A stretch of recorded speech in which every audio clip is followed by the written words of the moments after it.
Hai guys, welcome back to Ruang Gelap. Apa kabar kalian semua? Kali ini kita kembali melanjutkan kasus Tang Monida. Memang nggak ada habisnya kasus ini. Kalau kemarin kita ngomongin soal channel Gold Rush yang mendatangkan suara yang katanya berasal dari makhluk yang mengaku sebagai arwah Tang Monida, di video kali ini kita akan membahas lanjutan cerita penemuan yang sempat bikin heboh kemarin. So, langsung aja kita masuk ke cerita. Welcome to Ruang Gelap.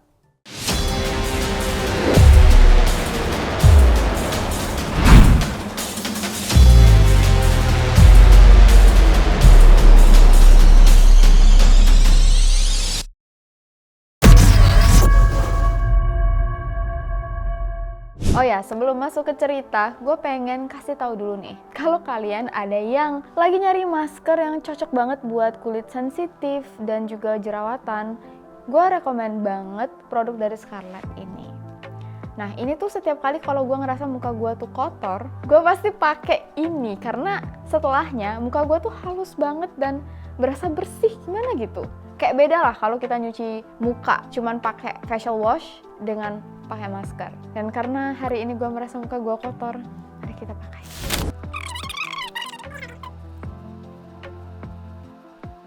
Nah, kalau kulit kalian kering, ini bagus banget. Ini gue pakai kalau gue tuh lama di dalam ruangan yang pakai AC. Jadi waktu kulit gue merasa dehidrasi, gue pasti bakal pakai masker Seriously Soothing and Hydrating Gel Mask. Karena gue udah pakai yang mugwort, gue nggak mungkin kan pakai ini double ya. Jadi gue cuman mau liatin bentuk teksturnya. Ini ada niacinamide, vitamin C, grapefruit water. Pokoknya semua yang baik-baik untuk kulit. Kalau yang ini tuh transparan. Terus setelah 15 menit, biasa gue langsung cuci dan muka gue berasa sangat glowing. Yaudah, sampai situ aja review gue hari ini. Mari kita lanjut ke cerita. Di video kemarin kita sudah mengungkit soal CCTV yang viral karena menangkap semacam riak air orang berenang di dalam danau yang diduga adalah Tang Mo. Rekaman ini ternyata direkam oleh salah satu nelayan yang kemudian langsung menghampiri sosok yang dipercayai adalah Tang Mo. Nah, ternyata setelah diwawancarai lebih lanjut, nelayannya bilang itu sebenarnya bukan manusia tapi sepotong kayu. Jadi ingat lagu Sepotong Kayu. Oke, serius. Masalahnya, banyak yang enggak percaya kalau yang terekam itu cuma sepotong kayu, termasuk warga Thailand dan pengacara MPT Mung Kon Kit.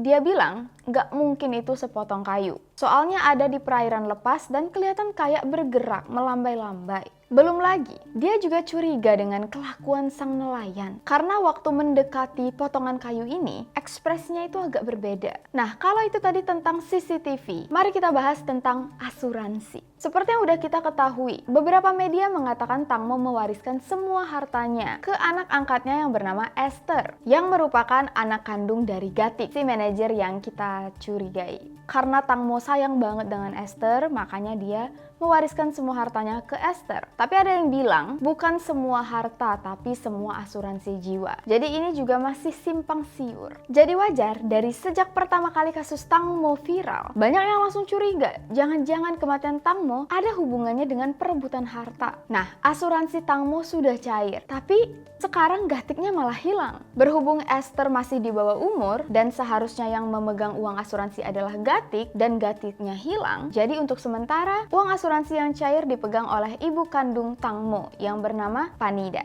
Nah, sayangnya hubungan antara Tang Mo dan ibu Panida dari dulu banget rekam jejaknya tidak seperti ibu dan anak biasa. Ada banyak konflik. Jadi lagi-lagi banyak orang yang langsung mempertanyakan kemana uang ini. Di media, Ibu Panida sudah menyatakan bahwa dia akan menjaga uang asuransi ini untuk tetap dialokasikan ke Esther supaya bisa memenuhi semua kebutuhan Esther sampai kuliah. Semakin gue membahas kasus ini, gue semakin sadar ada banyak banget orang-orang di sekitar Tang Mo yang sebenarnya keberadaannya sendiri cukup dipertanyakan, bahkan ibu kandungnya sendiri. Mungkin ini juga yang menjadikan kasus ini tuh viral dan menarik perhatian banyak orang. Nah, kalau kita ngomongin soal investigasi kelanjutan dari autopsi dan penemuan jenazah Tang Mo, ada satu misteri, yaitu misteri kain putih dengan bercak noda darah. Kalau kita perhatikan, Tang Mo menggunakan menggunakan baju one piece, jaket berwarna agak kecoklatan, dan setelan kain putih yang menerawang. Nah, anehnya, waktu proses evakuasi, kain putih yang dipakai Tang Mo hilang karena dirasa punya petunjuk tersendiri. Salah satu sahabat Tang Mo yang bernama Ana melakukan sayembara. Siapapun yang bisa menemukan kain putih ini akan diberikan hadiah berupa uang. Jadi mulai banyak penyelidik dan orang-orang sekitar yang berlomba-lomba untuk mencari keberadaan kain putih ini. Gara-gara menarik perhatian masyarakat, tiba-tiba Ibu Panida bilang kain putih ini sebenarnya sudah ada di tangan polisi, tapi dibantah oleh pengacara. Katanya salah kain. Yang dimaksud oleh Ibu Panida, kain putih penutup jenazah, bukan kain putih yang dipakai Tang Mo. Speechless. Di belakang layar, ternyata beberapa tersangka di awal kasus ini, yaitu Sen, Job, dan Gatik, sudah melakukan tes kebohongan secara diam-diam. Dan masih sampai sekarang, masih banyak orang yang mempertanyakan peran ketiga orang ini, termasuk yang paling mencurigakan lagi-lagi Gatik. Meskipun Gatik bilang Tang Mo adalah orang yang paling penting dalam hidupnya, tapi banyak banget perlakuan dan perkataan Gatik yang tidak mencerminkan rasa sayangnya kepada Tang Mo. Mari kita usut dari fakta aja nih. Di awal, Gatik bilang Tang Mo berjongkok di belakang kapal karena dia mau pipis. Cerita ini salah. Paling enggak dibantah oleh dokter Porntip, dokter yang melakukan autopsi. Karena dia tidak menemukan ada bekas urin di baju Tang Mo. Meskipun misalnya Gatik tidak terbukti bersalah, tapi Gatik bisa dituntut secara hukum karena sudah memberikan keterangan palsu. Belum lagi ada luka di bagian kepala dan kemaluan Tang Mo. Setidak-tidaknya ada 22 rekonstruksi luka-luka yang ditemukan di jenazah Tang Mo. Yang paling membingungkan adalah bekas luka di bagian kepala dan kemaluan. Bahkan baru-baru ini ada isu sebenarnya Tang Mo meninggal di atas kapal lalu baru dibuang ke danau. Dokter Porntip dan Hak Asasi Manusia Thailand pada tanggal 24 Maret 2022 kemarin datang langsung untuk melakukan olah TKP lagi. Dan menurut keterangan kepolisian Nortaburi, speedboat yang dinaiki Tang Mo Nida terakhir kali memiliki kecepatan 8 knot. Yang kalau dicocokkan oleh dokter Porntip agak sedikit nggak masuk akal. Bagian dari speedboat mana dengan kecepatan ini yang bisa menyebabkan luka seperti luka yang ada di tubuh Tang Mo?